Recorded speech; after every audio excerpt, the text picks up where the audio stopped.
19 ఇప్పుడు అధికార విపక్షానికి ఇదే టార్గెట్. మరో వ్యాపకమే లేదు. ఎలాగైనా వచ్చే ఎన్నికల్లో గెలిచి సత్తా ఏంటో నిరూపించుకోవాలని ఇటు టీడీపీ అటు వైసీపీ రెండు స్పీడ్ పెంచేశాయి. ఇందులో భాగంగానే ఆరోపణలకు పదును పెట్టి నువ్వా నేనా అని కాలు దూకోవడంతో రాజకీయం రంజుగా మారింది. అమరావతి వేదికగా వైసీపీ ప్లీనరీ నిర్వహించడం, ఎన్నికలే టార్గెట్ గా హామీలు గుప్పించడం, ముఖ్యమంత్రి చంద్రబాబుపై అవినీతి చక్రవర్తి అంటూ పుస్తకం, ఈ పరిణామాలన్నీ ఏపీ రాజకీయాల్లో కాకను మరింత పెంచాయి. అప్పట్నుంచి అధికార విపక్షాల మధ్య మాటల యుద్ధం కొనసాగుతూ వస్తోంది. వీలు చిక్కినప్పుడల్లా నేతలు విమర్శలు చేసుకుంటూ నూరుకుంటున్నారు. అటు విశాఖ భూకుంభకోణంపై కూడా మాటల తూటాలు పేలుతూనే ఉన్నాయి. సిట్ దర్యాప్తుతో నిజానిజాలు బయటకొస్తాయని ప్రభుత్వం చెబుతుంటే పరిధిని ఎందుకు కుదించారని విపక్షాలు ప్రశ్నిస్తున్నాయి. వైసీపీ ఓ అడుగు ముందుకేసి సీబీఐ ఎంక్వైరీకి డిమాండ్ చేస్తోంది. నిజంగా ఇందులో లోకేష్ ప్రమేయం లేకుంటే సీబీఐని ఎందుకు రంగంలోకి దించ? ఫ్యాన్ పార్టీ ప్రశ్న. నియోజకవర్గంలో జరిగిన ఈ కుంభకోణంలో మంత్రి గారి తనయుడు, మంత్రి గారి అల్లుడు, మంత్రి గారి మరి తోడల్లుడు, మంత్రి గారి సహచరులు, మంత్రి గారి తాలూకా అందరూ ఉన్నారని అన్ని పేపర్లు కూడా కోడే కూర్చున్నప్పటికి కూడా ఇవాటి కూడా కనీసం మరి పిలిచి విచారణ జరగకపోవడం అనేది చూసిన తర్వాత ఇంకా సిట్ మీద ఎవరికి నమ్మకం ఉంటుంది? ఎవరిని విచారిస్తారు మీరు? ఎవరైతే వీటి మీద మాట్లాడతారో వాళ్ళు పిలిచి విచారిస్తారంట. ఏమండి మీరు దీని మీద మాట్లాడారు, మీరు వచ్చి ఏంటి మీరు రుజువు చెప్పండి, సాక్ష్యం చెప్పండి అడుగుతున్నారు. మీకు వచ్చిన గతికన్న గోకర్ణ విద్యలతోని దీంట్లో నుంచి బయటపడదామని ప్రయత్నం చేస్తున్నారనేటో మీరు మాత్రం తప్పించుకోలేరు. అటు వైసీపీ వాదన అర్థం లేనిదంటోంది టీడీపీ. విశాఖ భూమాయపై 3 ఏళ్ల క్రితమే ప్రభుత్వానికి లేఖలు రాశామన్నారు మంత్రి అయ్యన్న పాత్రుడు.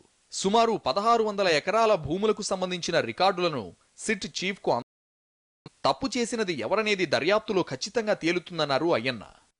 మీద ఎవరెవరు ఆక్రమించుకున్నారో కొన్ని అదే ఎవిడెన్స్ ఉన్నాయి. ఎవిడెన్స్ ఇవ్వడం జరిగింది. ఎంక్వైరీ జరుగుతుంది. ఎంక్వైరీ మీద చేస్తారు. 1500 నుంచి 2000 ఎకరాల వరకు ఉండొచ్చు ఇచ్చిన దాంట్లో.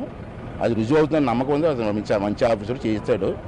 అంచేత రుజువు అయితే ఇక్కడ విశాఖపట్నంలో రాబోయే రోజులు జరగకుండా ప్రయత్నం చేస్తాను. తప్పనిసరిగా నేను 2014 నుంచి ఇప్పటి వరకు ఇవన్నీ కుంభకోణాలు జరిగాయి. ఆ టైంలో ఇక్కడ ఎవరెవరు అధికారులు పనిచేస్తున్నారు, రెవెన్యూలో కానీ ఆర్డీఓలు కానీ ఎవరెవరు పనిచేస్తున్నారు, అందరూ ఇన్వాల్వ్మెంట్ లేకుండా జరగదండి ఇది. అంటే ఆ టైంలో ఎవరెవరు పేర్లు చెప్పలేదండి.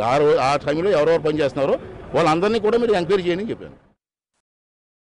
చంద్రబాబు కష్టపడుతుంటే అనవసర విమర్శలు చేస్తూ అడ్డుకుంటున్నారని ఆరోపించారు మంత్రి లోకేష్. మన నేను 30% వర్షం తక్కువైనా ఈరోజు తెలుగుదేశం ప్రభుత్వం రాయలసీమకు నీళ్ళు ఇస్తాం జరిగింది.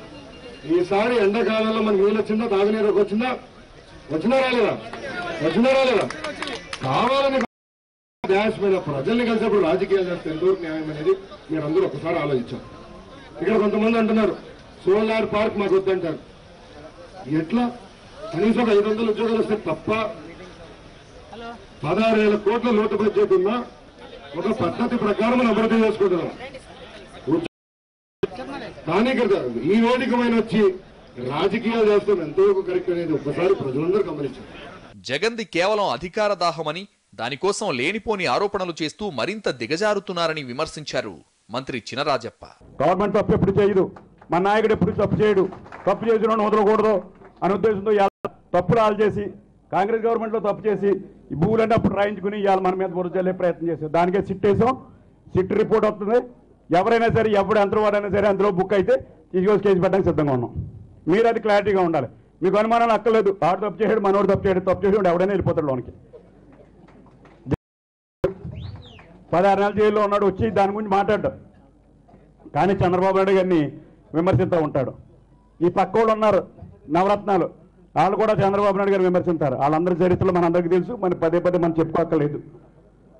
ఇవాళ ఆయన ఏంటంటాడంటే నేను 30 అసలు ఒకసారి ముఖ్యమంత్రి అవనాడు 30 సంవత్సరాలు నాకు అర్థం అవట్లేదు. మొత్తానికి ప్రస్తుత పరిస్థితి చూస్తే 2 పార్టీల మధ్య మాటల మంట ఇప్పట్లో చెల్లారేలా కనిపించడం లేదు. వైసీపీ టీడీపీ టార్గెట్ వచ్చే ఎన్నికల మీదే ఉండడంతో ముందు రాజకీయం మరింత రంజుగా మారే అవకాశాలు కనిపిస్తున్నాయి.